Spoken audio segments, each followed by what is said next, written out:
Call me old-fashioned, but I like to listen to the radio on my Android devices, and there's three main ways you can do that. I'll show you all three. The quick and easy options that doesn't require installing any apps is to simply open your web browser and going to the website of the station you want to listen. Most stations will have a live player on their website that you can listen to directly through your browser.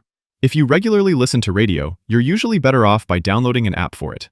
There's two ways to go about it. You can either download a dedicated app for a specific channel, or you can download a generic radio app that works as a search engine and can play multiple stations.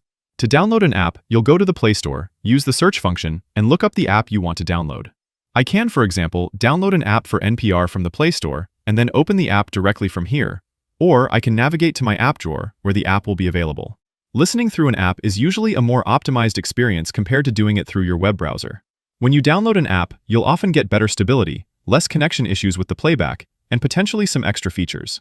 Like I said, you can either download a dedicated app for a specific station, or you can download an app like this that allows you to listen to a variety of different channels, all in the same app. I love how some of these apps allow you to listen to channels from different countries as well, so you really get a global access to channels across the world. And that's how you listen to radio on your Android device. I'll put some recommended apps in the description if you're interested. Click the like button if this helped, and subscribe for more guides like this.